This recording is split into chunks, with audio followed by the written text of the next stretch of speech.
6 weeks ago, I stood beneath the dome of this Capitol and proclaimed the dawn of the golden age of America. From that moment on, it has been nothing but swift and unrelenting action to usher in the greatest and most successful era in the history of our country. We have accomplished more in 43 days than most administrations accomplished in 4 years or 8 years, and we are just getting started.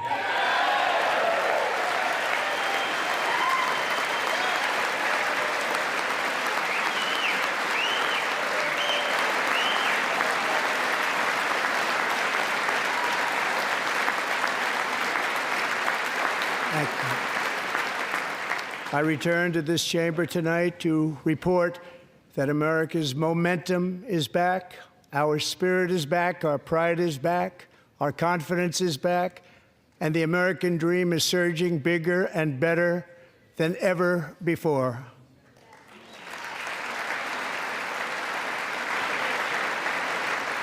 The American dream is unstoppable, and our country is on the verge of a comeback, the likes of which the world has never witnessed and perhaps will never witness again.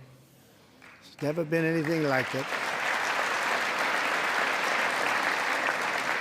The presidential election of November 5th was a mandate like has not been seen in many decades. We won all 7 swing states, giving us an electoral college victory of 312 votes.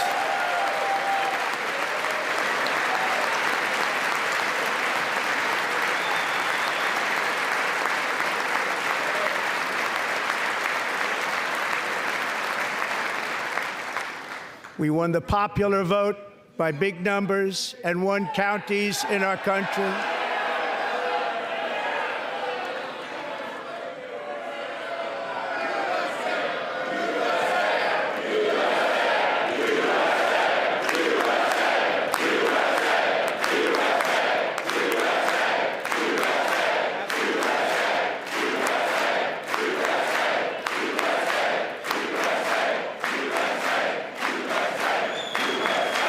And won counties in our country, 2,700 to 525, on a map that reads almost completely red for Republican.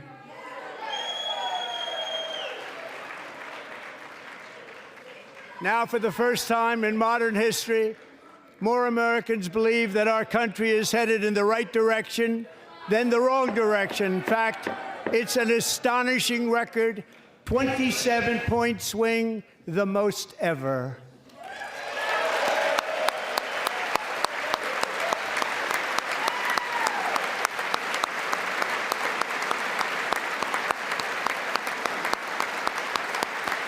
Likewise, small business optimism saw its single largest one-month gain ever recorded, Mr. President. A 41-point jump.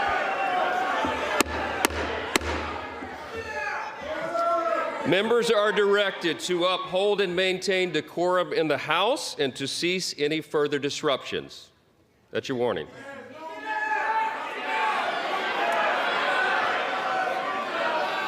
Members are engaging in willful and continuing breach of decorum, and the chair is prepared to direct the Sergeant-at-Arms to restore order to the joint session.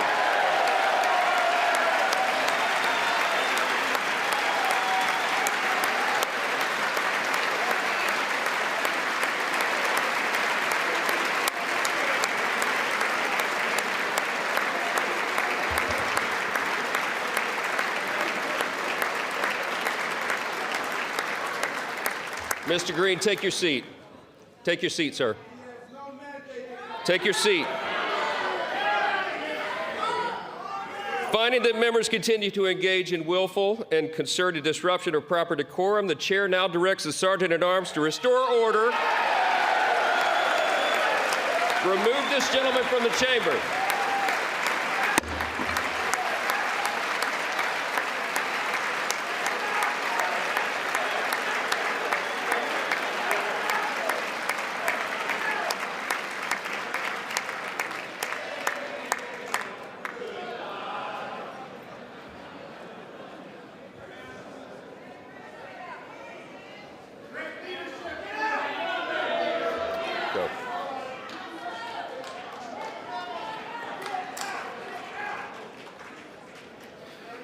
Members are directed to uphold and maintain decorum in the House. Mr. President, you continue. Thank you. Over the past 6 weeks, I have signed nearly 100 executive orders and taken more than 400 executive actions, a record to restore common sense, safety, optimism, and wealth all across our wonderful land. The people elected me to do the job, and I'm doing it.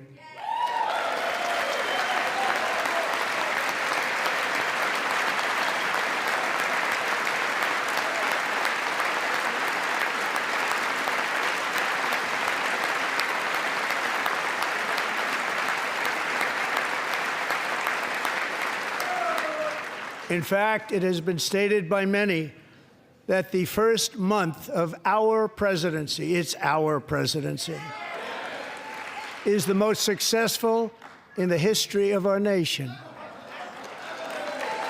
By many.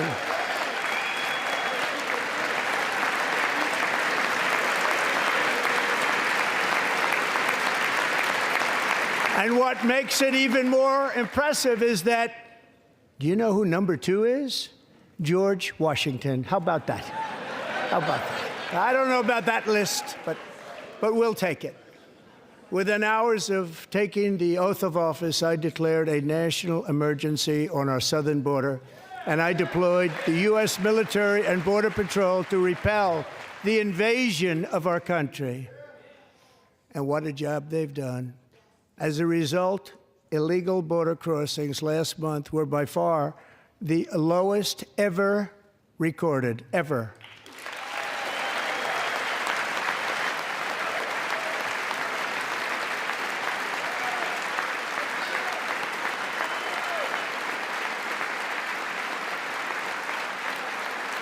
They heard my words and they chose not to come. Much easier that way.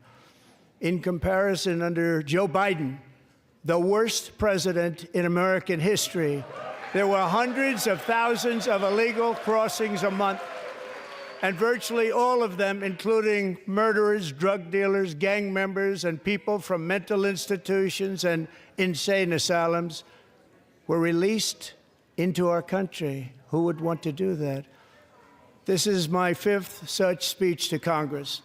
And once again, I look at the Democrats in front of me, and I realize there is absolutely nothing I can say to make them happy or to make them stand or smile or applaud. Nothing I can do. I could find a cure to the most devastating disease, a disease that would wipe out entire nations, or announce the answers to the greatest economy in history, or the stoppage of crime to the lowest levels ever recorded. And these people sitting right here will not clap, will not stand, and certainly will not cheer for these astronomical achievements. They won't do it, no matter what. Five times I've been up here.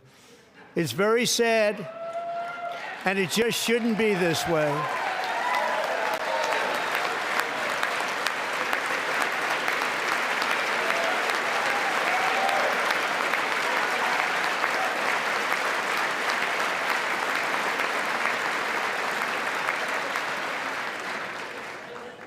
So Democrats sitting before me, for just this one night, why not join us in celebrating so many incredible wins for America?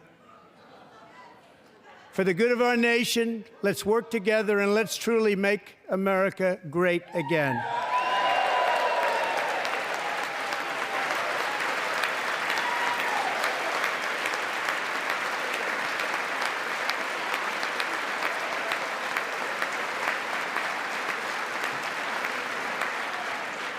Every day, my administration is fighting to deliver the change America needs to bring a future that America deserves, and we're doing it.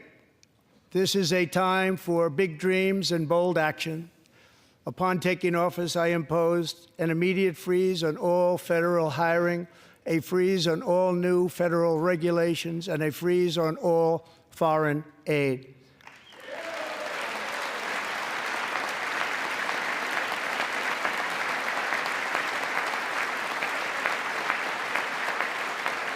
I terminated the ridiculous Green New Scam. I withdrew from the unfair Paris Climate Accord, which was costing us trillions of dollars that other countries were not paying. I withdrew from the corrupt World Health Organization.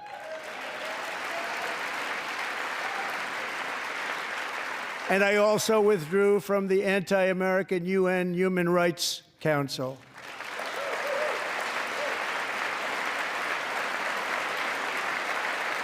We ended all of Biden's environmental restrictions that were making our country far less safe and totally unaffordable.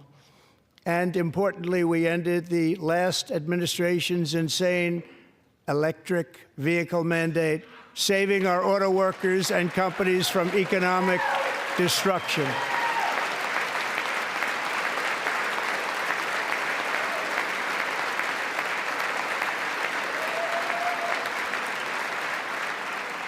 To unshackle our economy, I have directed that for every one new regulation, 10 old regulations must be eliminated, just like I did in my very successful first term.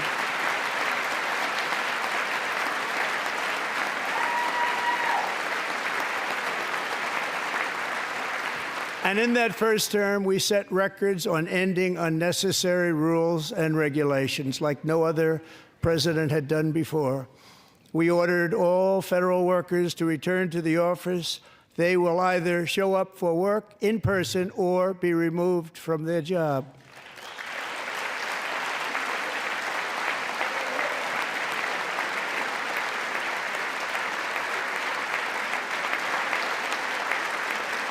And we have ended weaponized government where, as an example, a sitting president is allowed to viciously prosecute his political opponent, like me. How did that work out? Not too good. Not too good.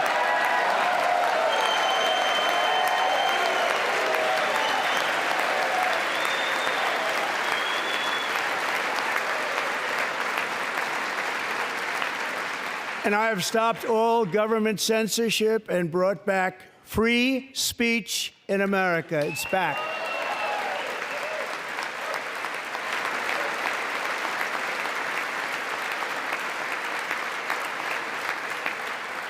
And 2 days ago, I signed an order making English the official language of the United States of America.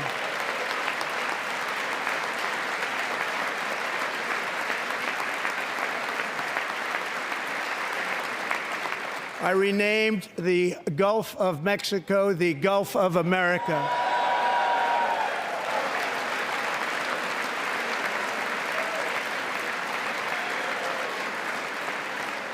And likewise, I renamed, for a great president, William McKinley, Mount McKinley again. Beautiful Alaska. We love Alaska. We've ended the tyranny of so-called diversity, equity, and inclusion policies all across the entire federal government and, indeed, the private sector and our military. And our country will be woke no longer.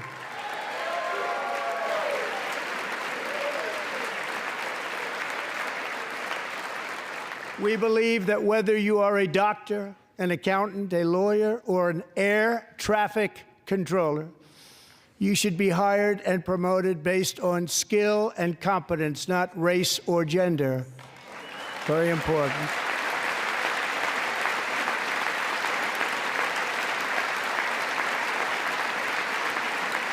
You should be hired based on merit.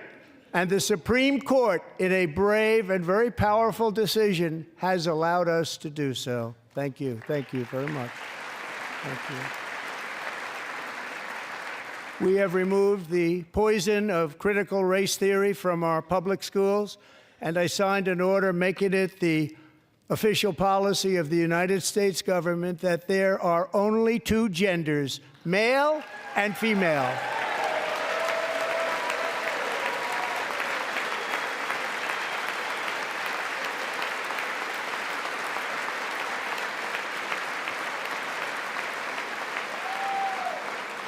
I also signed an executive order to ban men from playing in women's sports.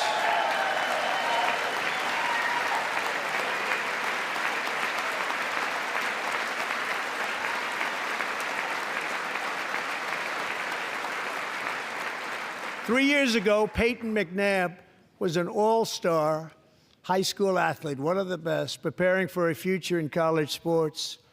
But when her girls' volleyball match was invaded by a male, he smashed the ball so hard in Peyton's face, causing traumatic brain injury, partially paralyzing her right side and ending her athletic career. It was a shot like she's never seen before. She's never seen anything like it. Peyton is here tonight in the gallery, and Peyton, from now on, schools will kick the men off the girls' team, or they will lose all federal funding.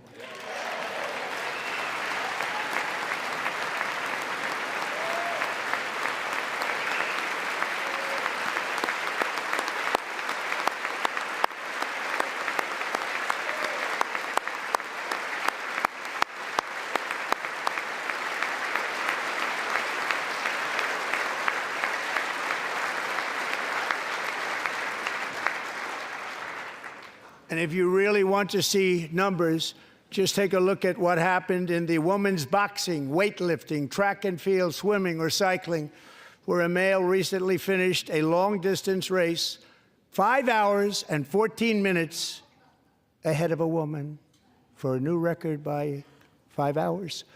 Broke the record by 5 hours.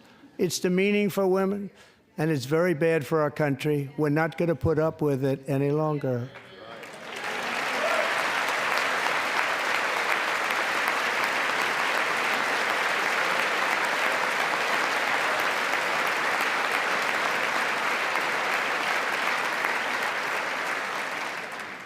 What I have just described is only a small fraction of the common sense revolution that is now, because of us, sweeping the entire world. Common sense has become a common theme, and we will never go back. Never. Never going to let that happen. Among my very highest priorities is to rescue our economy and get dramatic and immediate relief to working families. As you know, we inherited from the last administration an economic catastrophe and an inflation nightmare. Their policies drove up energy prices, pushed up grocery costs, and drove the necessities of life out of reach for millions and millions of Americans. They've never had anything like it. We suffered the worst inflation in 48 years, but perhaps even in the history of our country. They're not sure. As president, I'm fighting every day to reverse this damage and make America affordable again.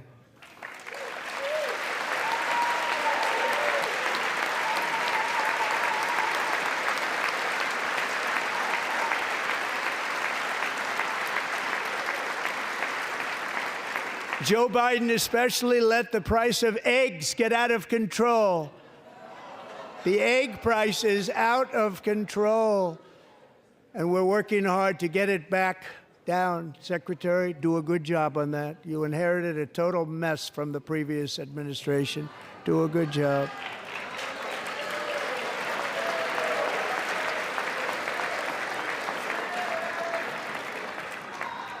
A major focus of our fight to defeat inflation is rapidly reducing the cost of energy.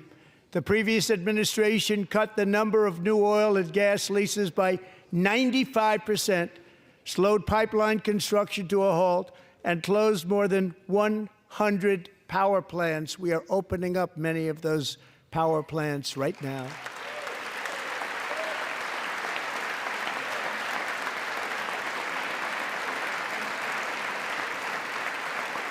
And frankly, we have never seen anything like it. That's why on my first day in office, I declared a national energy emergency. As you've heard me say many times, we have more liquid gold under our feet than any nation on earth, and by far. And now I fully authorize the most talented team ever assembled to go and get it. It's called Drill, Baby, Drill.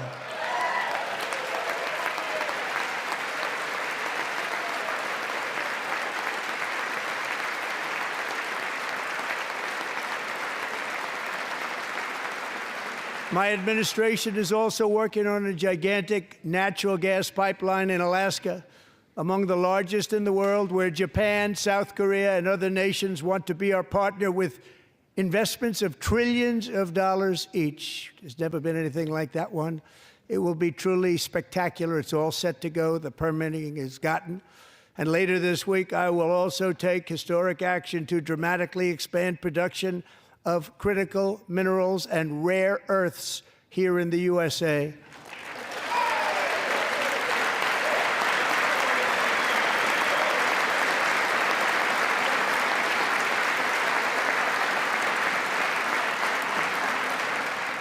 To further combat inflation, we will not only be reducing the cost of energy, but will be ending the flagrant waste of taxpayer dollars.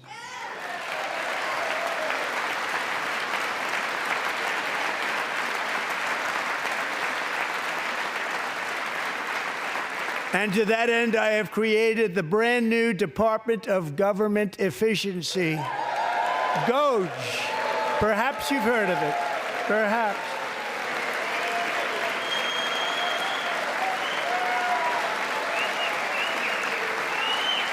Which is headed by Elon Musk, who is in the gallery tonight.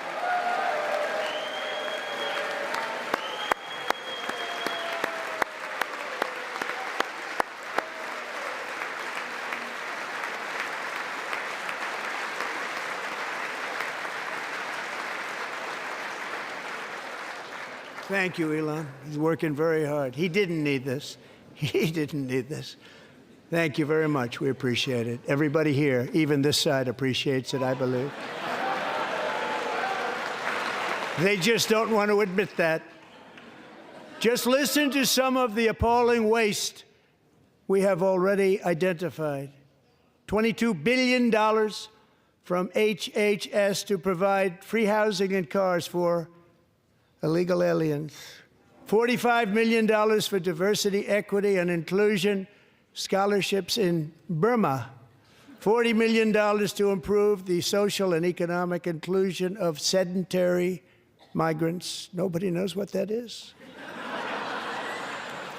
$8 million to promote LGBTQI+ in the African nation of Lesotho, which nobody has ever heard of. $60 million for indigenous peoples and Afro-Colombian empowerment in Central America. $60 million. $8 million for making mice transgender. This is real. $32 million for a left-wing propaganda operation in Moldova. $10 million for male circumcision in Mozambique. $20 million for the Arab Sesame Street in the Middle East. It's a program. $20 million for a program. $1.9 billion to recently created Decarbonization of Homes Committee, headed up, and we know she's involved. Just at the last moment, the money was passed over by a woman named Stacey Abrams. Have you ever heard of her? A $3.5 million consulting contract for lavish fish monitoring. $1.5 million for voter confidence in Liberia. $14 million for social cohesion in Mali. $59 million for illegal alien hotel rooms in New York City. He's a real estate developer. He's done very well. $250,000 to increase vegan local climate action innovation in Zambia. $42 million for social and behavior change in Uganda. $14 million for improving public procurement in Serbia. $47 million for improving learning outcomes in Asia. Asia's doing very well with learning. I don't know what we're doing. We should use it ourselves. And $101 million for DEI contracts at the Department of Education, the most ever paid, nothing even like it. Under the Trump administration, all of these scams, and they're far worse, but I didn't think it was appropriate to talk about them. They're so bad. Many more have been found out and exposed and swiftly terminated by a group of very intelligent, mostly young people, headed up by Elon, and we appreciate it. We found hundreds of billions of dollars of fraud.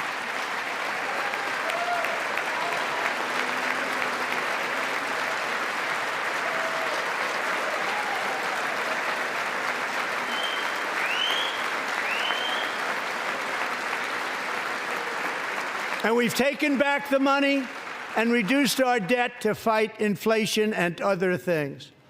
Taken back a lot of that money. We got it just in time. This is just the beginning. The Government Accountability Office, a federal government office, has estimated annual fraud of over $500 billion in our nation, and we are working very hard to stop it. We're going to. We're also identifying shocking levels of incompetence and probable fraud in the Social Security program for our seniors, and that our seniors and people that we love rely on. Believe it or not, government databases list 4.7 million Social Security members from people aged 100 to 109 years old. It lists 3.6 million people from ages 110 to 119. I don't know any of them. I know some people that are rather elderly, but not quite that elderly. 3.47 million people from ages 120 to 129. 3.9 million people from ages 130 to 139. 3.5 million people from ages 140 to 149. And money is being paid to many of them, and we're searching right now. In fact, Pam, good luck. Good luck. You're going to find it. But a lot of money is paid out to people because it just keeps getting paid, and nobody does, and it really hurts Social Security and hurts our country. 1.3 million people from ages 150 to 159, and over 130,000 people, according to the Social Security databases, are age over 160 years old. We have a healthier country than I thought, Bobby.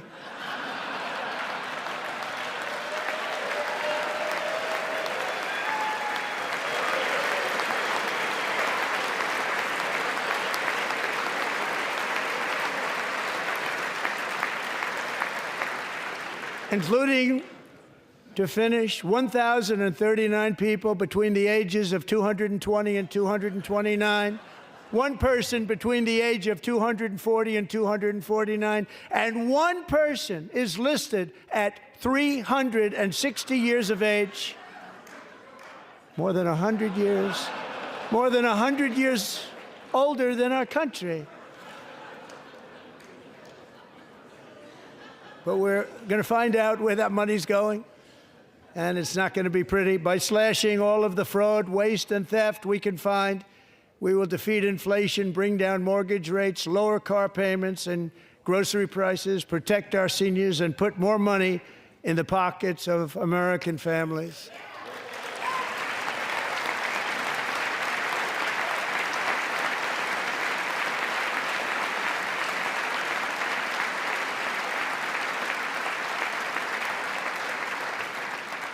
And today, interest rates took a beautiful drop, big, beautiful drop. It's about time. And in the near future, I want to do what has not been done in 24 years, balance the federal budget. We're going to balance it.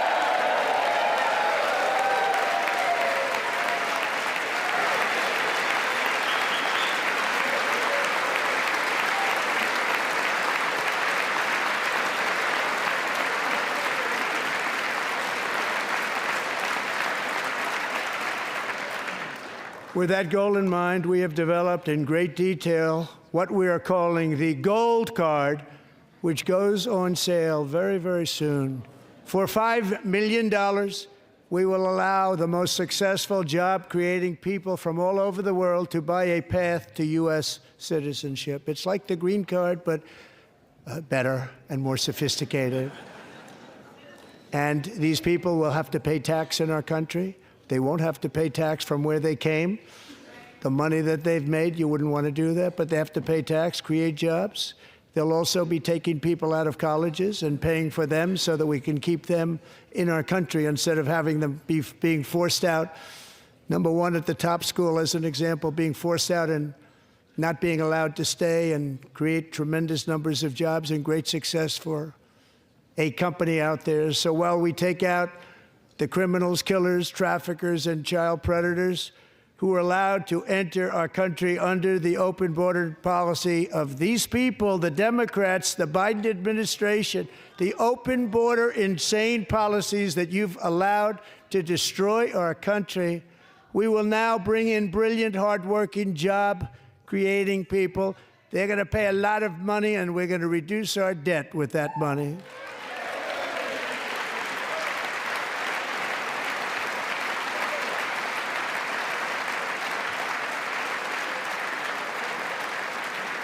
Americans have given us a mandate for bold and profound change. For nearly 100 years, the federal bureaucracy has grown until it has crushed our freedoms, ballooned our deficits, and held back America's potential in every possible way. The nation founded by pioneers and risk-takers now drowns under millions and millions of pages of regulations and debt. Approvals that should take 10 days to get instead take 10 years, 15 years, and even 20 years before you're rejected. Meanwhile, we have hundreds of thousands of federal workers who have not been showing up to work. My administration will reclaim power from this unaccountable bureaucracy, and we will restore true democracy to America again.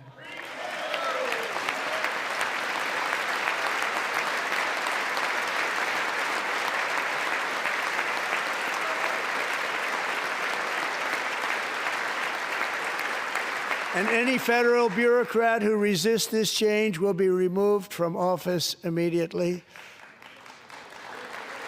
Because we are draining the swamp. It's very simple.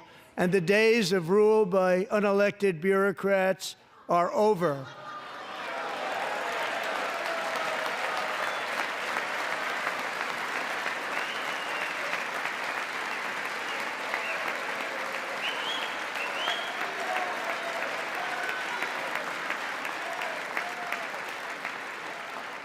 And the next phase of our plan to deliver the greatest economy in history is for this Congress to pass tax cuts for everybody. They're in there. They're waiting for you to vote. And I'm sure that the people on my right, I don't mean the Republican right, but my right here, I'm sure you're going to vote for those tax cuts, because otherwise I don't believe the people will ever vote you into office. So I'm doing you a big favor by telling you that. But I know this group is going to be voting for the tax.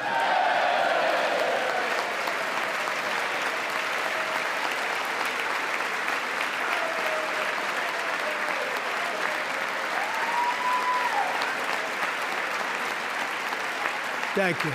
It's a very, very big part of our plan. We had tremendous success in our first term with it. A very big part of our plan. We're seeking permanent income tax cuts all across the board. And to get urgently needed relief to Americans hit especially hard by inflation, I'm calling for no tax on tips, no tax on overtime, and no tax on Social Security benefits for our great seniors. Good luck.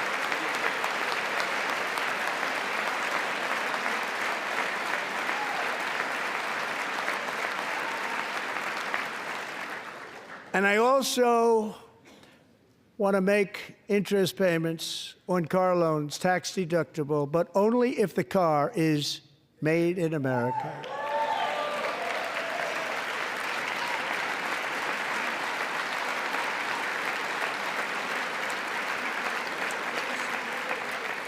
And by the way, we're going to have growth in the auto industry like nobody's ever seen. Plants are opening up all over the place. Deals are being made. Never seen. That's a combination of the election win and tariffs. It's a beautiful word, isn't it? That, along with our other policies, will allow our auto industry to absolutely boom. It's going to boom. Spoke to the majors today, all three, the top people, and they're so excited. In fact, already numerous car companies have announced that they will be building massive automobile plants in America, with Honda just announcing a new plant in Indiana, one of the largest anywhere in the world.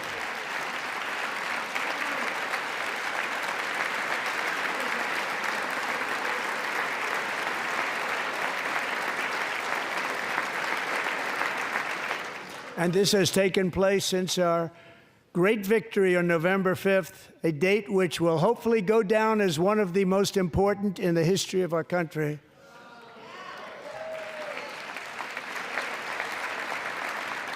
In addition, as part of our tax cuts, we want to cut taxes on domestic production and all manufacturing.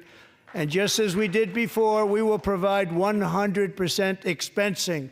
It will be retroactive to January 20th, 2025, and it was one of the main reasons why our tax cuts were so successful in our first term, giving us the most successful economy in the history of our country, first term. We had a great first term.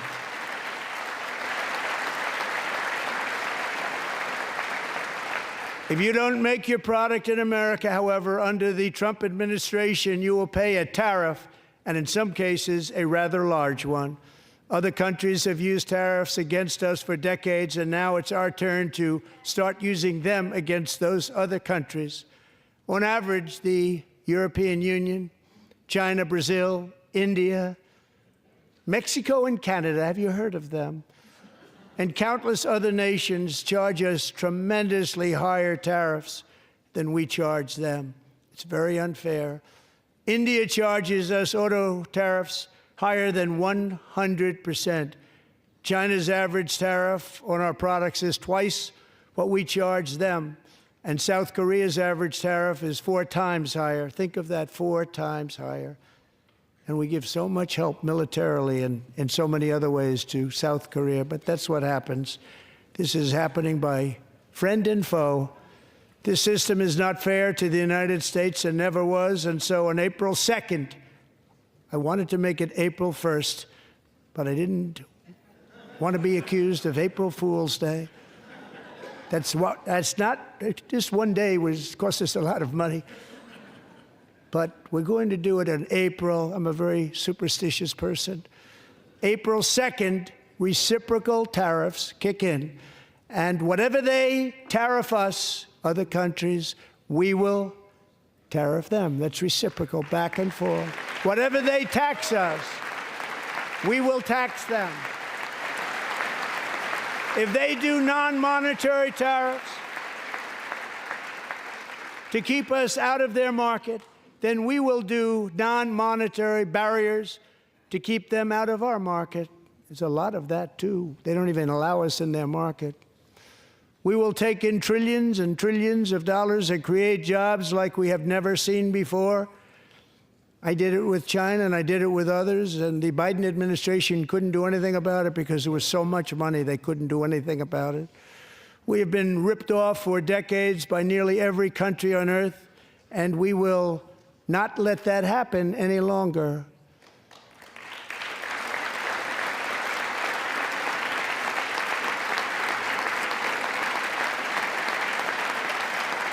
Much has been said over the last 3 months about Mexico and Canada, but we have very large deficits with both of them. But even more importantly, they've allowed fentanyl to come into our country at levels never seen before, killing hundreds of thousands of our citizens and many very young, beautiful people, destroying families. Nobody's ever seen anything like it. They are, in effect, receiving subsidies of hundreds of billions of dollars. We pay subsidies to Canada and to Mexico of hundreds of billions of dollars, and the United States will not be doing that any longer. We're not going to do it any longer.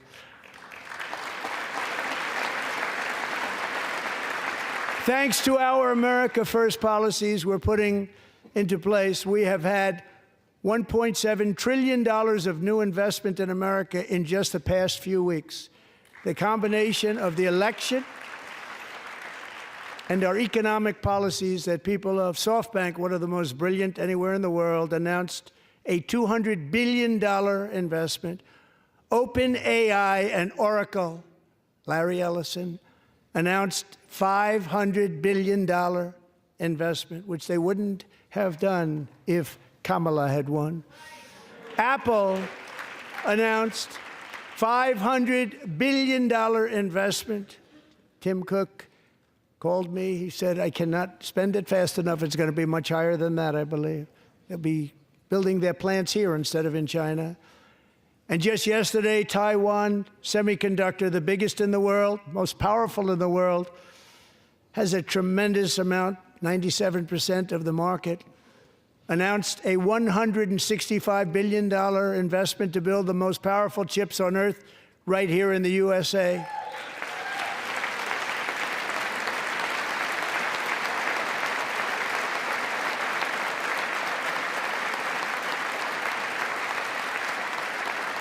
And we're not giving them any money. Your CHIPS Act is a horrible, horrible thing. We give hundreds of billions of dollars, and it doesn't mean a thing. They take our money and they don't spend it.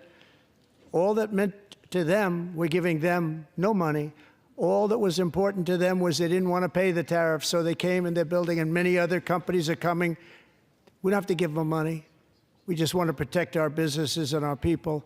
And they will come because they won't have to pay tariffs if they build in America. So it's very amazing. You should get rid of the CHIP Act, and whatever's left over, Mr. Speaker, you should use it to reduce debt or any other reason you want to.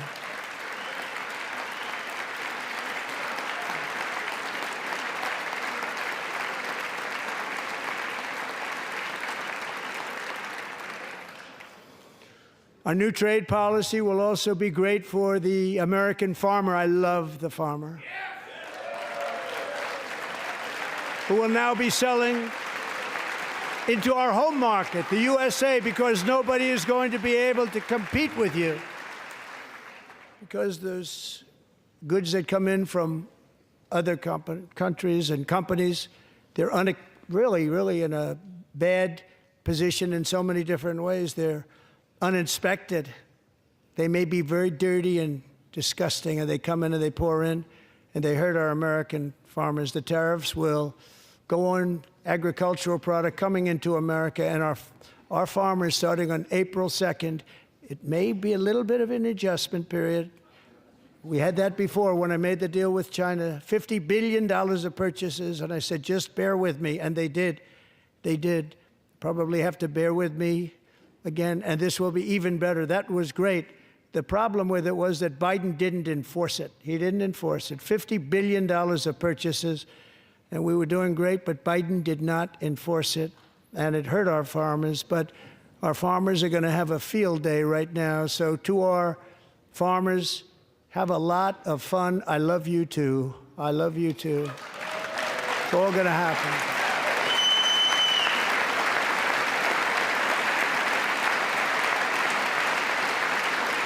And I have also imposed a 25% tariff on foreign aluminum, copper, lumber, and steel, because if we don't have, as an example, steel and lots of other things, we don't have a military, and frankly, we just won't have a country very long.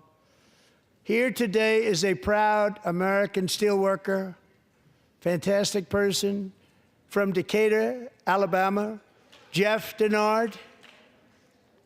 Has been working at the same steel plant for 27 years in a job that has allowed him to serve as the captain of his local volunteer fire department, raise 7 children with his beautiful wife, Nicole, and over the years provide a loving home for more than 40 foster children. So great, Jeff.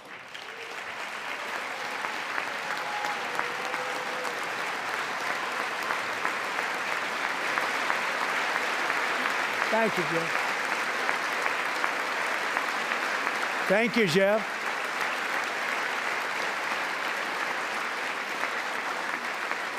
Stories like Jeff's remind us that tariffs are not just about protecting American jobs. They're about protecting the soul of our country. Tariffs are about making America rich again and making America great again, and it's happening, and it will happen rather quickly. There'll be a little disturbance, but we're okay with that. It won't be much. No, you're not. Oh.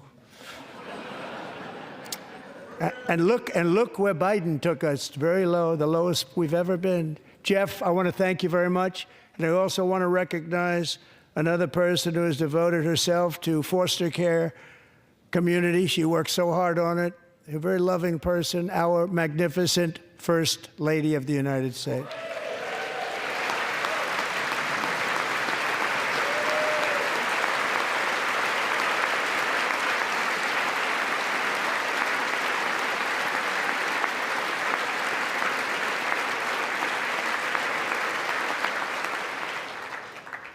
Melania's work has yielded incredible results, helping prepare our nation's future leaders as they enter the workforce. Our First Lady is joined by two impressive young women, very impressive. Haley Ferguson, who benefited from the First Lady's Fostering the Future initiative and is poised to complete her education and become a teacher. And Elliston Berry, who became a victim of an illicit deepfake image produced by a peer. With Elliston's help, the Senate just passed the Take It Down Act, and this is so important. Thank you very much, John. John Thune, thank you. Stand up, John. Thank you, John.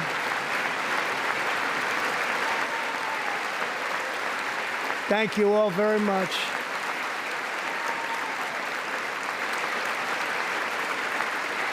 Thank you.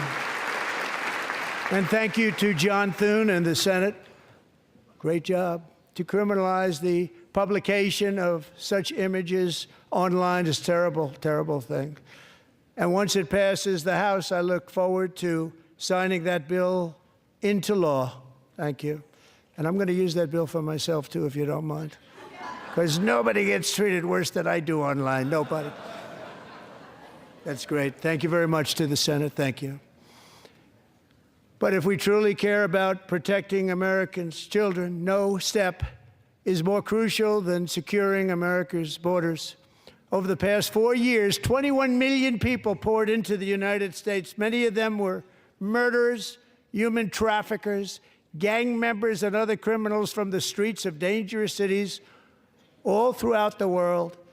Because of Joe Biden's insane and very dangerous open border policies, they are now strongly embedded in our country, but we are getting them out and getting them out fast.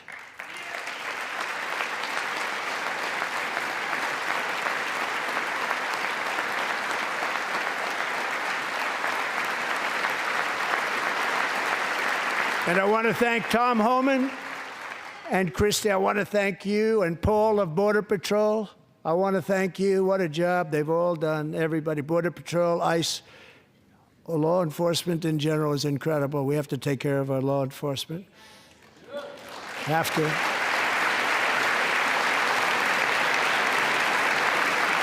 Last year,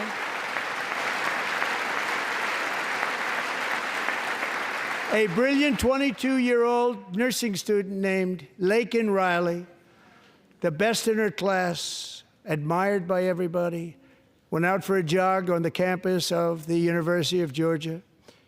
That morning, Laken was viciously attacked, assaulted, beaten, brutalized, and horrifically murdered.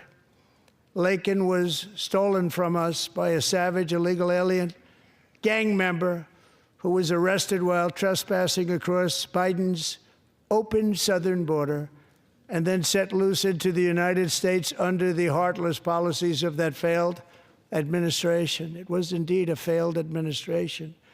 He had then been arrested and released in a Democrat-run sanctuary city, a disaster, before ending the life of this beautiful young angel. With us this evening are Laken's beloved mother, Allison, and her sister, Lauren.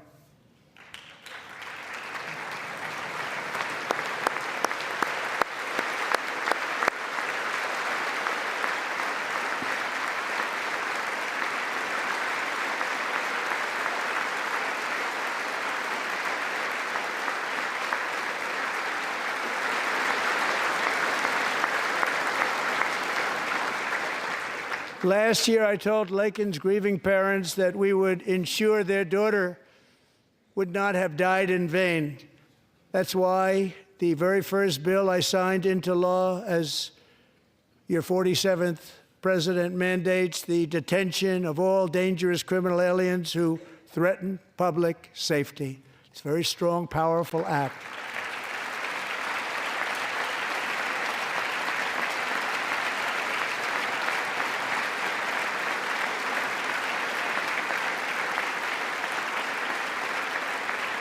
It's called the Laken Riley Act. So Allison and Lauren, America will never, ever forget our beautiful Laken Hope Riley.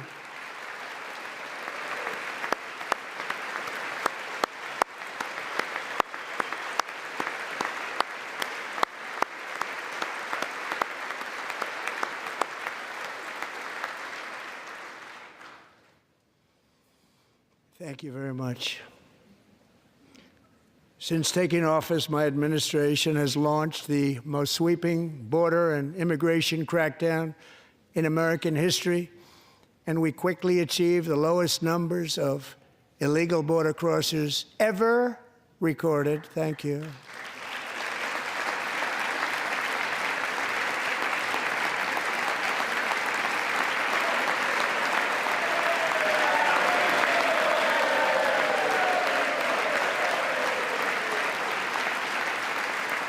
The media and our friends in the Democrat Party kept saying we needed new legislation, we must have legislation to secure the border.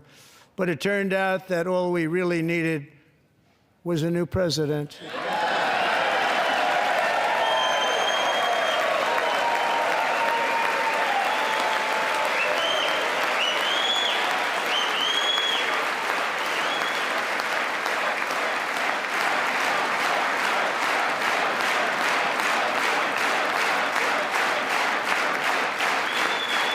Thank you. Joe Biden didn't just open our borders, he flew illegal aliens over them to overwhelm our schools, hospitals, and communities throughout the country. Entire towns like Aurora, Colorado, and Springfield, Ohio, buckled under the weight of the migrant occupation and corruption like nobody's ever seen before. Beautiful towns destroyed. Now, just as I promised in my inaugural address, we are achieving the great liberation of America.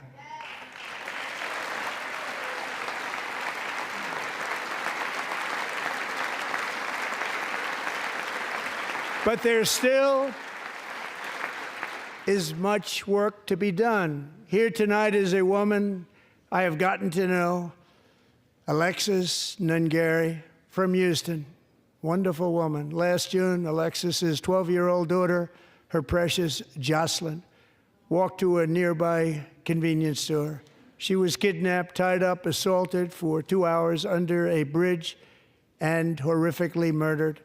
Arrested and charged with this heinous crime are 2 illegal alien monsters from Venezuela, released into America by the last administration through their ridiculous open border.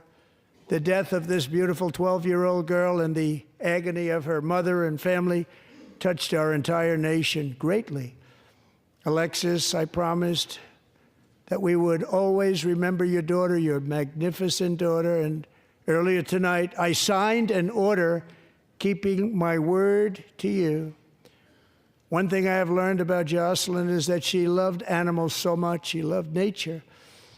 Across Galveston Bay, from where Jocelyn lived in Houston, you will find a magnificent national wildlife refuge, a pristine, peaceful, 34,000-acre sanctuary for all of God's creatures on the edge of the Gulf of America.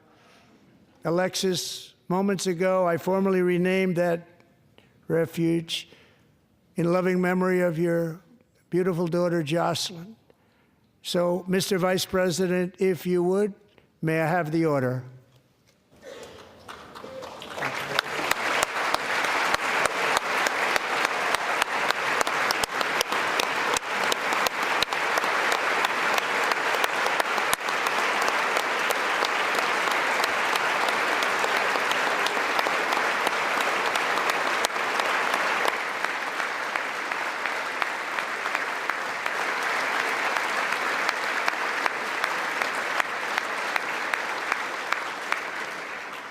Thank you very much. All three savages charged with Jocelyn and Laken's murders were members of the Venezuelan prison gang, the toughest gang, they say, in the world, known as Tren de Aragua. 2 weeks ago, I officially designated this gang, along with MS-13 and the bloodthirsty Mexican drug cartels, as foreign terrorist organizations.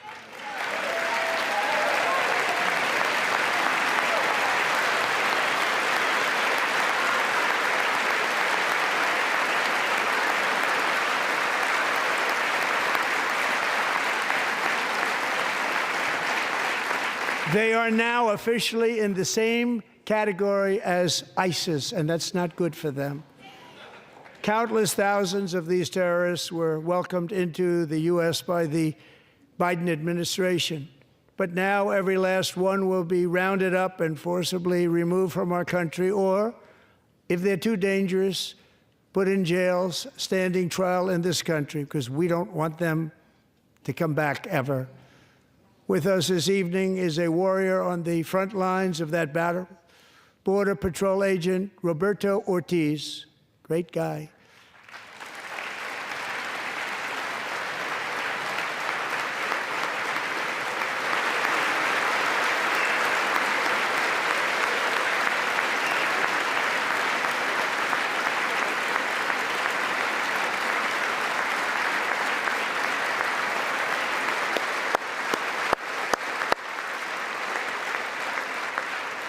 In January, Roberto and another agent were patrolling by the Rio Grande near an area known as Cartel Island. Doesn't sound too nice to me. When heavily armed gunmen started shooting at them, Roberto saw that his partner was totally exposed, at great danger, and he leapt into action, returning fire and providing crucial seconds for his fellow agent to seek safety, just barely. I have some of the prints of that event, and it was not good. Agent Ortiz, we salute you for your great courage and for your line of fire that you took and for the bravery that you showed. We honor you, and we will always honor you. Thank you, Roberto, very much.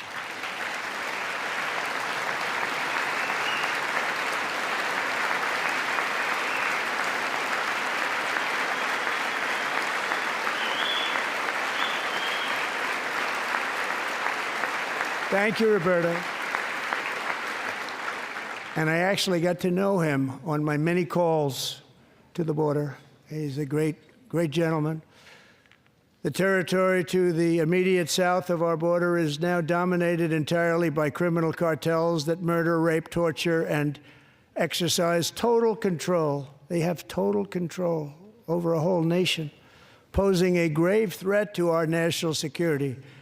The cartels are waging war on America, and it's time for America to wage war on the cartels, which we are doing.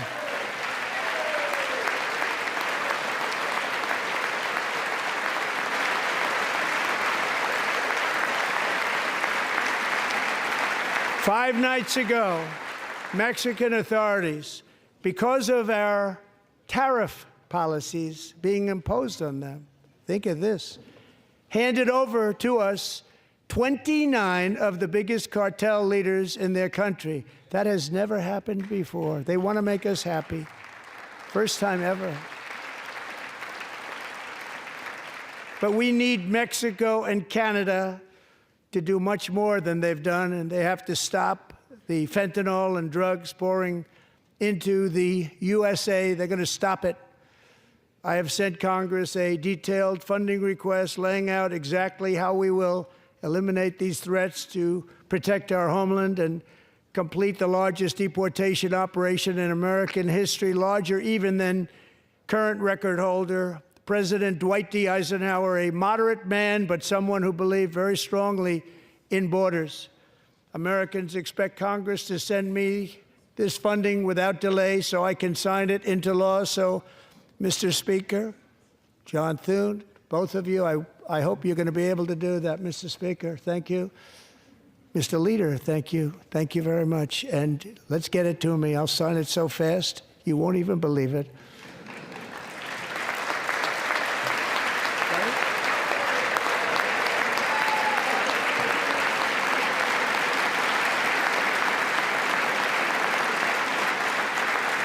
And as we reclaim our sovereignty, we must also bring back law and order to our cities and towns.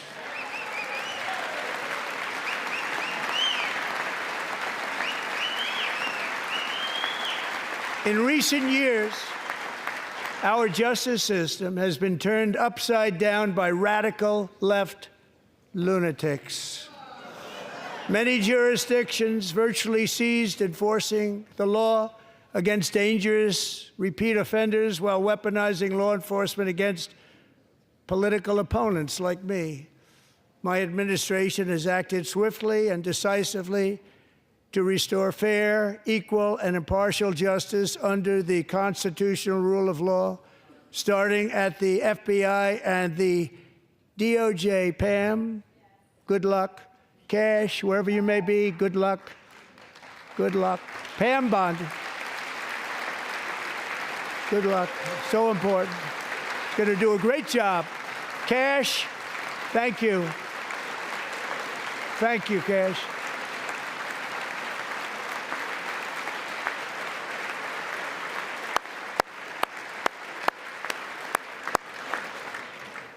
They've already started very strong. They're going to do a fantastic job. You're going to be very proud of them.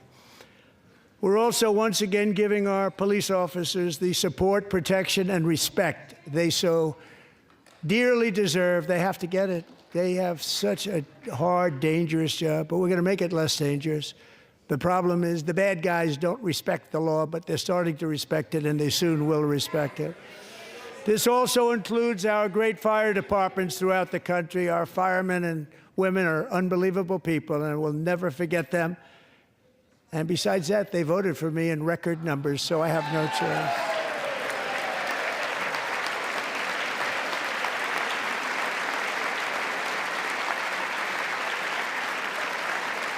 One year ago this month, 31-year-old New York police officer Jonathan Diller, unbelievably wonderful person and a great officer, was gunned down at a traffic stop on Long Island. I went to his funeral. The vicious criminal charged with his murder had 21 prior arrests, and they were rough arrests, too. He was a real bad one. The thug in the seat next to him had 14 prior arrests and went by the name of Killer. He was Killer. He killed other people, they say, a lot of them.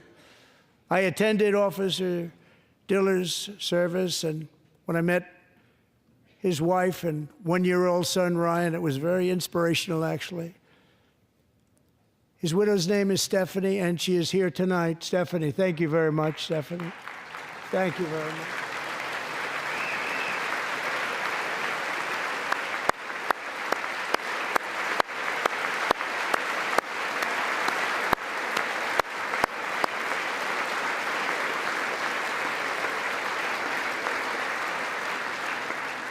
Stephanie, we're going to make sure that Ryan knows his dad was a true hero, New York's finest, and we're going to get these cold-blooded killers and repeat offenders off our streets, and we're going to do it fast.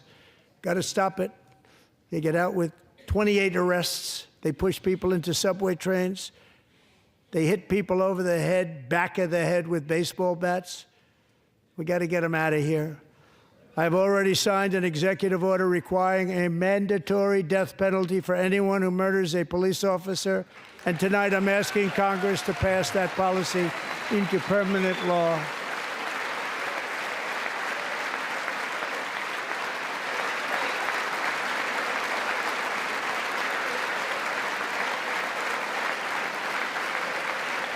I'm also asking for a new crime bill getting tough on repeat offenders while enhancing protections for America's police officers so they can do their jobs without fear of their lives being totally destroyed.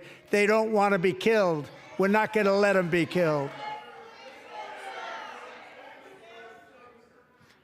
Joining us in the gallery tonight is a young man who truly loves our police. His name is DJ Daniel. He is 13 years old, and he has always dreamed of becoming a police officer.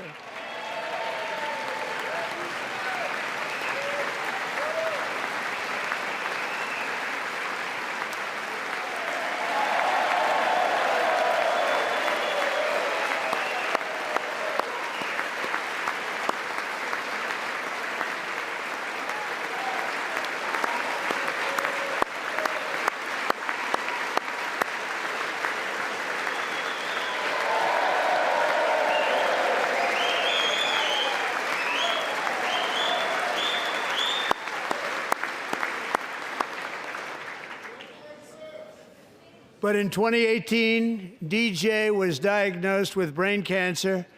The doctors gave him 5 months at most to live. That was more than 6 years ago.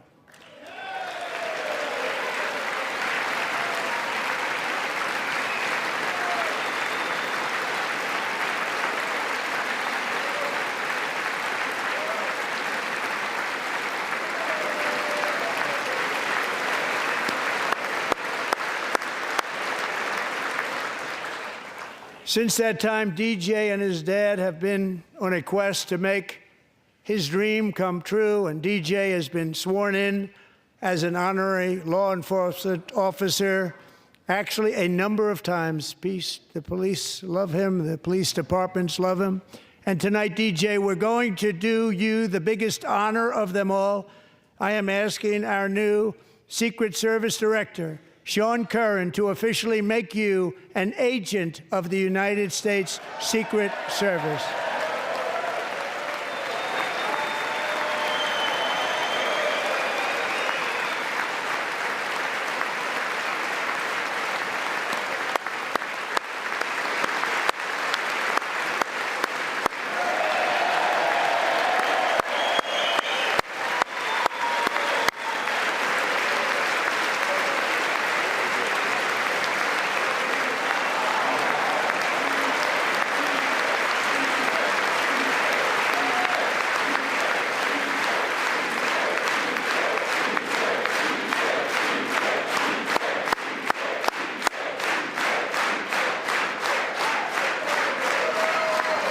Thank you, DJ.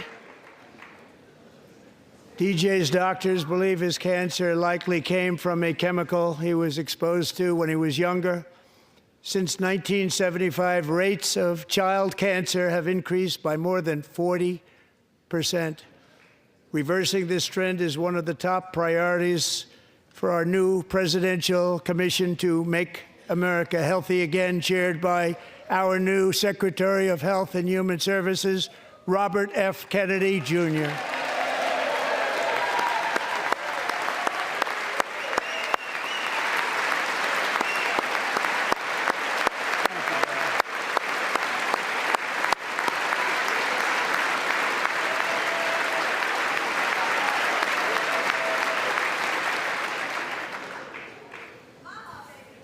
With the name Kennedy, you would have thought everybody over here would have been cheering. How quickly they forget. Our goal is to get toxins out of our environment, poisons out of our food supply, and keep our children healthy and strong. As an example, not long ago, and you can't even believe these numbers, 1 in 10,000 children had autism, 1 in 10,000. And now it's 1 in 36. There's something wrong, 1 in 36, think of that. So we're gonna find out what it is, and there's nobody better than Bobby and all of the people that are working with you. You have the best to figure out what is going on. Okay, Bobby, good luck. It's a very important job, thank you. Go get him.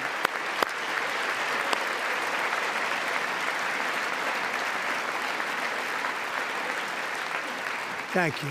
My administration is also working to protect our children from toxic ideologies in our schools. A few years ago, January Littlejohn and her husband discovered that their daughter's school had secretly socially transitioned their 13-year-old little girl. Teachers and administrators conspired to deceive January and her husband while encouraging her daughter to use a new name and pronouns. They, them pronoun, actually, all without telling January, who is here tonight and is now a courageous advocate against this form of child abuse. January, thank you. Thank you. Thank you very much. Thank you.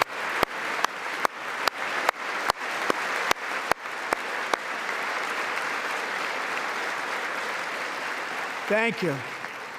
Stories like this are why, shortly after taking office, I signed an executive order banning public schools from indoctrinating our children with transgender ideology.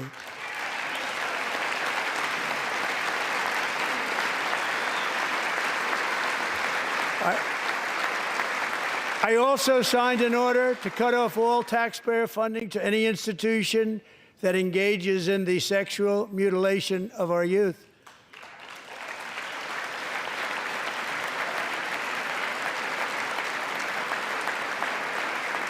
And now I want Congress to pass a bill permanently banning and criminalizing sex changes on children and forever ending the lie that any child is trapped in the wrong body. This is a big lie.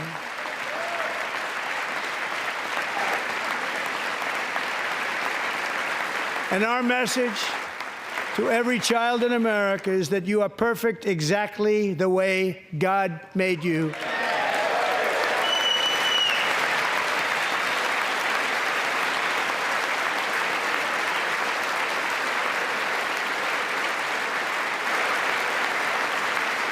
Because we're getting wokeness out of our schools and out of our military, and it's already out, and it's out of our society. We don't want it. Wokeness is trouble. Wokeness is bad. It's gone. It's gone. And we feel so much better for it, don't we? Don't we feel better? Our service members won't be activists and ideologues. They will be fighters and warriors. They will fight for our country. And Pete, congratulations. Secretary of Defense, congratulations.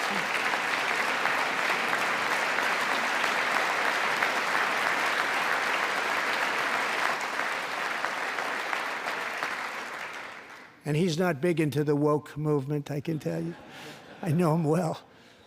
I am pleased to report that in January, the U.S. Army had its single best recruiting month in 15 years, and that all armed services are having among the best recruiting results ever in the history of our services.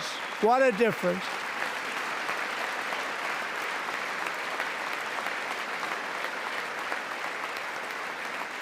And you know, it was just a few months ago where the results were exactly the opposite. We couldn't recruit anywhere. We couldn't recruit.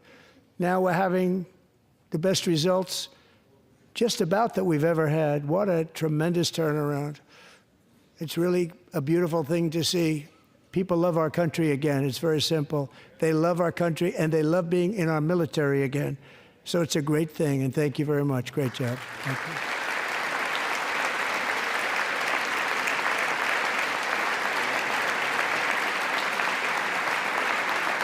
We're joined tonight by a young man, Jason Hartley, who knows the weight of that call of duty. Jason's father, grandfather, and great-grandfather all wore the uniform. Jason tragically lost his dad, who was also a Los Angeles County Sheriff's deputy when he was just a boy, and now he wants to carry on the family legacy of service. Jason is a senior in high school, a six-letter varsity athlete, a really good athlete, they say, a brilliant student with a 4.46, that's good, GPA. And his greatest dream is to attend the U.S. Military Academy at West Point.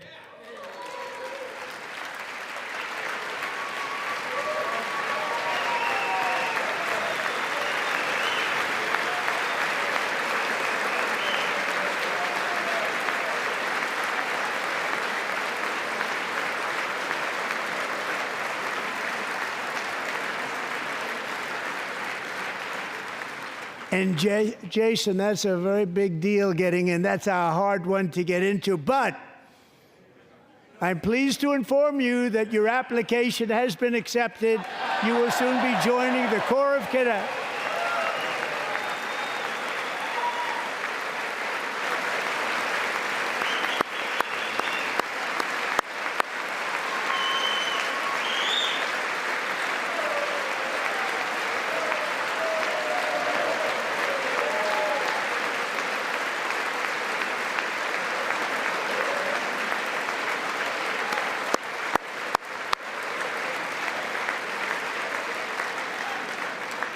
Thank you. Jason, you're going to be on the long gray line, Jason. As Commander-in-Chief, my focus is on building the most powerful military of the future. As a first step, I'm asking Congress to fund a state-of-the-art Golden Dome missile defense shield to protect our homeland, all made in the USA.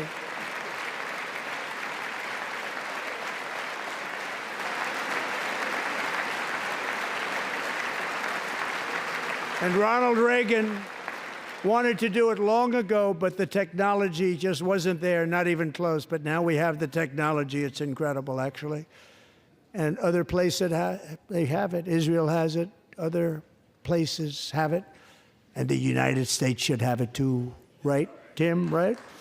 They should have it too. So I want to thank you. But it's a very, very important. This is a very dangerous world. We should have it. We want to be protected, and we're going to protect our citizens like never before. To boost our defense industrial base, we are also going to resurrect the American shipbuilding industry, including commercial shipbuilding and military shipbuilding.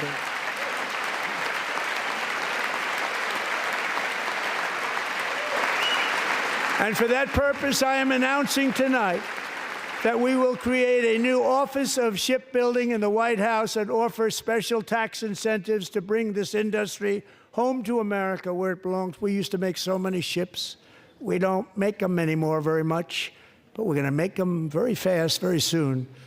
It will have a huge impact. To further enhance our national security, my administration will be reclaiming the Panama Canal, and we've already started doing it.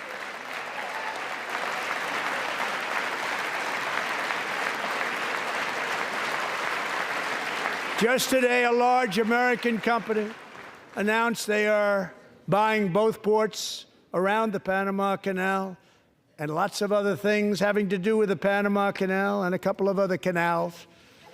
The Panama Canal was built by Americans for Americans, not for others, but others could use it. But it was built at tremendous cost of American blood and treasure. 38,000 workers died building the Panama Canal. They died of malaria. They died of snake bites and mosquitoes. Not a nice place to work. They paid them very highly to go there, knowing there was a 25% chance that they would die. The most expensive project also that was ever built in our country's history, if you bring it up to modern day costs. It was given away by the Carter administration for $1. But that agreement has been violated very severely. We didn't give it to China. We gave it to Panama, and we're taking it back.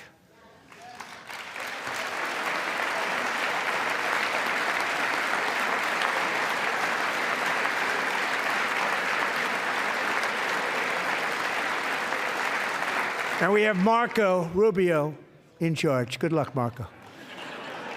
Now, we know who to blame if anything goes wrong. Marco's been amazing, and he's going to do a great job. Think of it. He got 100 votes. You know, he was approved with actually 99, but the 100th was this gentleman, and I feel very certain. So let's assume he got 100 votes. And I'm either very, very happy about that or I'm very concerned about it. But he's already proven. I mean, he's a great gentleman. He's respected by everybody, and we appreciate you voting for Marco. He's going to do a fantastic job. Thank you. Thank you. He's doing a great job. Great job. And I also have a message tonight for the incredible people of Greenland. We strongly support your right to determine your own future. And if you choose, we welcome you into the United States of America. We need Greenland for national security and even international security, and we're working with everybody involved to try and get it. But we need it really for international world security, and I think we're going to get it. One way or the other, we're going to get it. We will keep you safe. We will make you rich, and together we will take Greenland to heights like you have never thought possible before. It's a very small population, but very, very large piece of land and very, very important for military security. America is once again standing strong against the forces of radical Islamic terrorism. 3.5 years ago, ISIS terrorists killed 13 American service members and countless others in the Abbey Gate bombing during the disastrous and incompetent withdrawal from Afghanistan. Not that they were withdrawing, it was the way they withdrew. Perhaps the most embarrassing moment in the history of our country. Tonight, I am pleased to announce that we have just apprehended the top terrorist responsible for that atrocity, and he is right now on his way here to face the swift sword of American justice.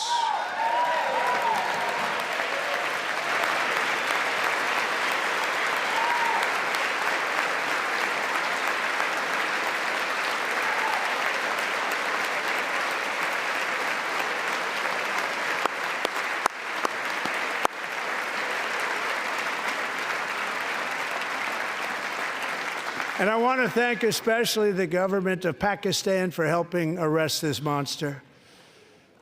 This was a very momentous day for those 13 families who I actually got to know very well, most of them, whose children were murdered, and the many people that were so badly, over 42 people, so badly injured on that fateful day in Afghanistan. What a horrible day. Such incompetence was shown that when Putin saw what happened, I guess he said, wow, maybe this is my chance. That's how bad it was. Should have never happened. Grossly incompetent people. I spoke to many of the parents and loved ones, and they're all in our hearts tonight. Just spoke to them on the phone. We had a big call. Every one of them called, and everybody was on the line, and they did nothing but cry with happiness. They were very happy, as happy as you can be under those circumstances. Their child, brother, sister, son, daughter was killed for no reason whatsoever. In the Middle East, we're bringing back our hostages from Gaza.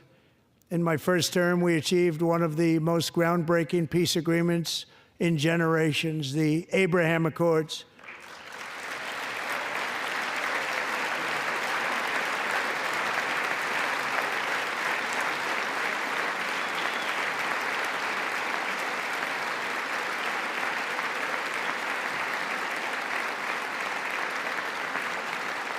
And now we're going to build on that foundation to create a more peaceful and prosperous future for the entire region. A lot of things are happening in the Middle East. People have been talking about that so much lately with everything going on with Ukraine and Russia.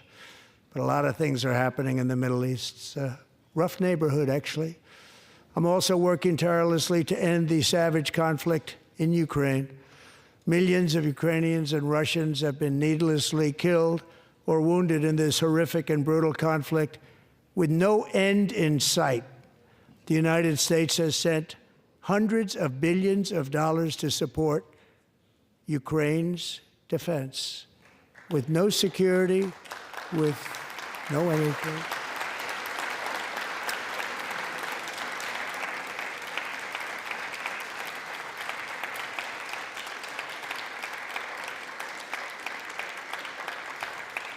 Do you want to keep it going for another 5 years? Yeah, you would say Pocahontas says yes.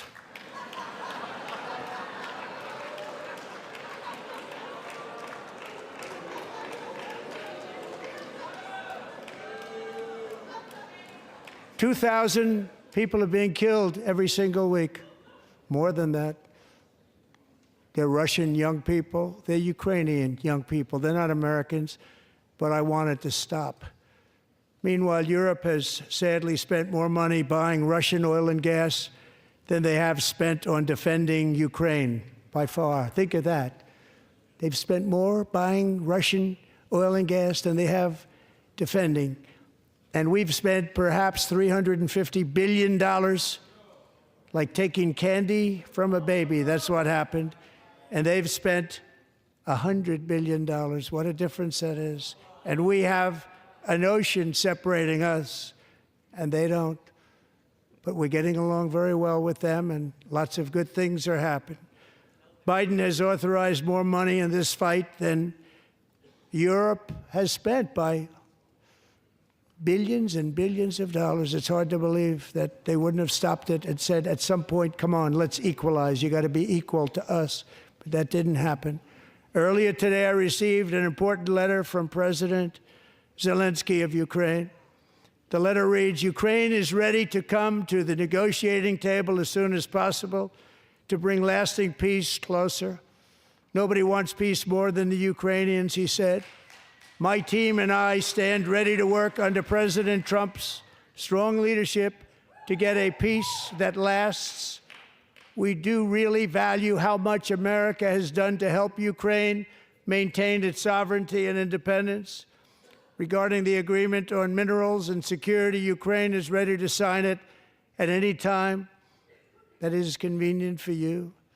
I appreciate that he sent this letter, just got it a little while ago. Simultaneously, we've had serious discussions with Russia and have received strong signals that they are ready for peace. Wouldn't that be beautiful? Wouldn't that be beautiful?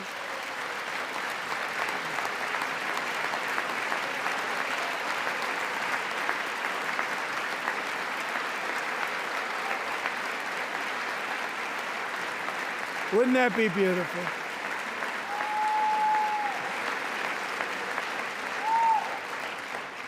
It's time to stop this madness. It's time to halt the killing. It's time to end this senseless war. If you want to end wars, you have to talk to both sides. Nearly 4 years ago, amid rising tensions, a history teacher named Mark Fogel was detained in Russia and sentenced to 14 years in a penal colony. Rough stuff. The previous administration barely lifted a finger to help him. They knew he was innocent, but they had no idea where to begin. But last summer, I promised his 95-year-old mother, Malphine, that we would bring her boy safely back home. After 22 days in office, I did just that, and they are here tonight.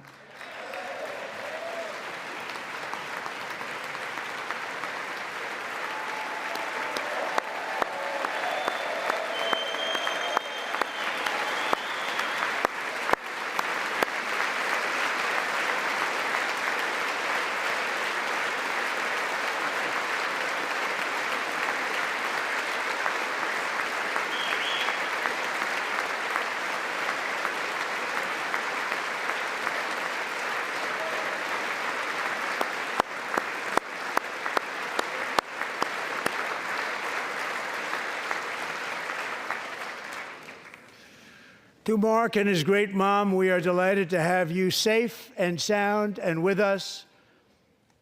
As fate would have it, Mark Fogel was born in a small rural town in Butler, Pennsylvania. Have you heard of it? Where his mother has lived for the past 78 years. I just happened to go there last July 13th for a rally. That was not pleasant. And that is where I met his beautiful mom right before I walked onto that stage. And I told her I would not forget what she said about her son. And I never did I? Never forgot. Less than 10 minutes later, at that same rally, gunfire rang out, and a sick and deranged assassin unloaded 8 bullets from his sniper's perch into a crowd of many thousands of people. My life was saved by a fraction of an inch, but some were not so lucky. Corey Comparator was a firefighter, a veteran, a Christian, a husband, a devoted father, and above all, a protector. When the sound of gunshots pierced the air, it was a horrible sound. Corey knew instantly what it was and what to do. He threw himself on top of his wife and daughters and shielded them from the bullets with his own body. Corey was hit really hard. You know the story from there. He sacrificed his life to save theirs. 2 others, very fine people, were also seriously hit. But thankfully, with the help of 2 great country doctors, we thought they were gone and they were saved. So those doctors had great talent. We're joined by Corey's wife, Helen, who was his high school sweetheart, and their two beloved daughters, Allison and Kaylee. Thank you.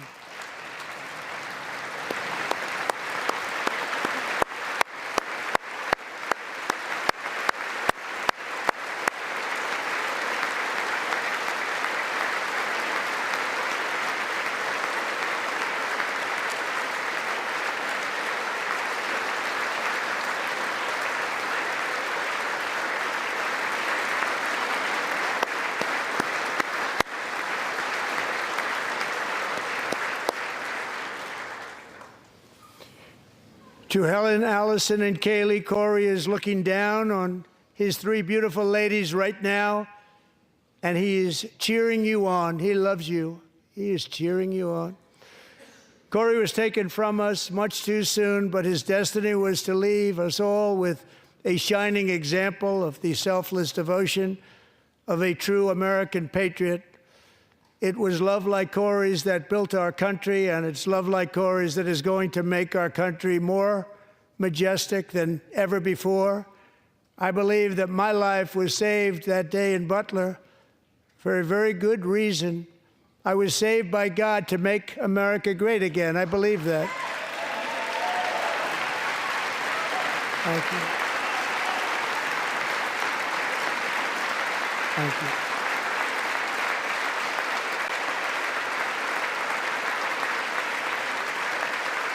Thank you.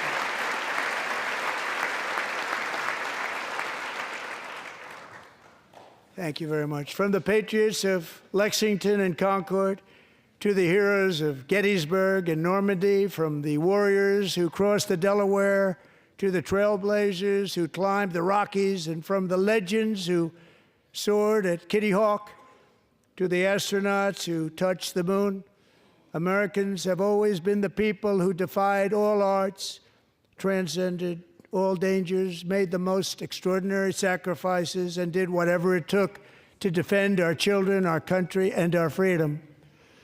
And as we have seen in this chamber tonight, that same strength, faith, love, and spirit is still alive and thriving in the hearts of the American people. Despite the best efforts of those who would try to censor us, silence us, break us, destroy us, Americans are today a proud, free, sovereign, and independent nation that will always be free, and we will fight for it till death. We will never let anything happen to our beloved country, because we are a country of doers, dreamers, fighters, and survivors. Our ancestors crossed a vast ocean, strode into the unknown wilderness, and carved their fortunes from the rock and soil of a perilous and very dangerous frontier. They chased our destiny across a boundless continent. They built the railroads, laid the highways, and graced the world with American marvels like the Empire State Building, the mighty Hoover Dam, and the towering Golden Gate Bridge.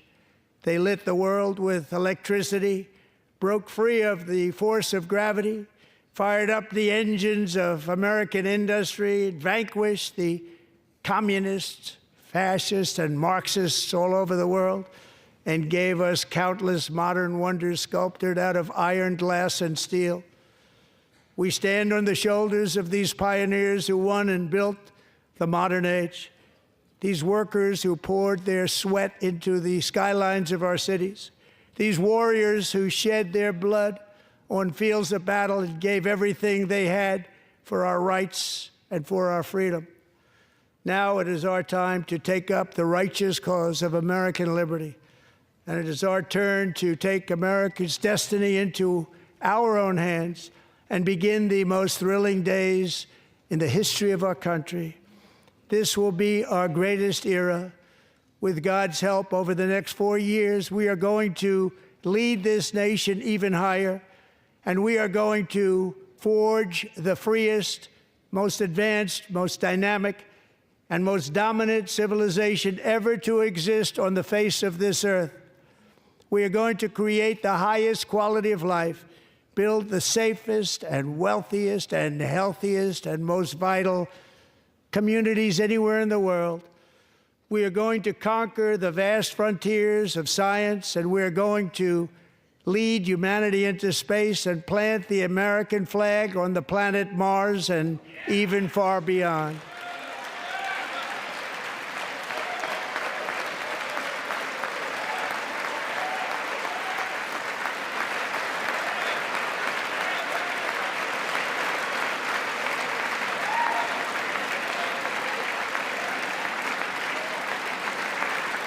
And through it all, we are going to rediscover the unstoppable power